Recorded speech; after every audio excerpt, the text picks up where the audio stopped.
lonely Cold War radar outpost is the sole landmark in this corner of the Greenland ice sheet. Co-pilot Major Dia Ham has been around aircraft since she was in high school. 50. But landing on snow? That's a new one. It's a lot different landing on a completely different surface. I've landed on rocks, aluminum matting, sandy type surfaces, but this is just another completely different one. Ham is with the 109th Airlift Wing of the Air National Guard. Their mission? Deliver people, equipment, food, and other essentials to some of the world's most remote and inhospitable research stations. Like Summit Station, more than 600 kilometers north of the Arctic Circle and 3,200 meters above sea level. Scientists live and work here year-round, studying the ice, the atmosphere, the stars, and more.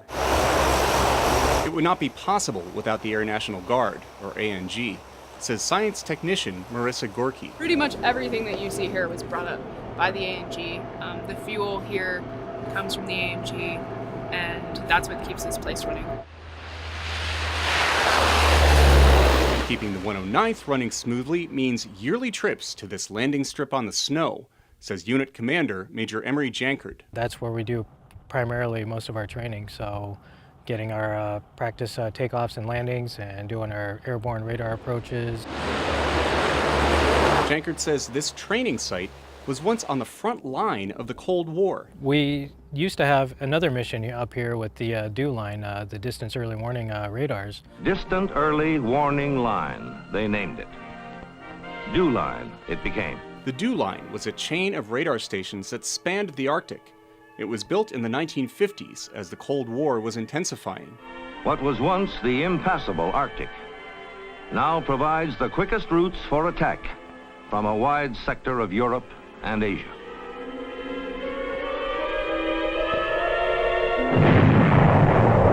Building radar stations on the Greenland ice sheet required planes that could carry tons of steel and gear to far-off and frozen destinations, and then carry the food, fuel, and supplies to keep them running. These lonely sentries are abandoned now. The last crew left in 1988. But the planes that made them possible are still flying. The 109th today is the lifeline for researchers in Greenland and Antarctica, serving science from pole to pole. Steve Baragona, VOA News, on the Greenland ice sheet.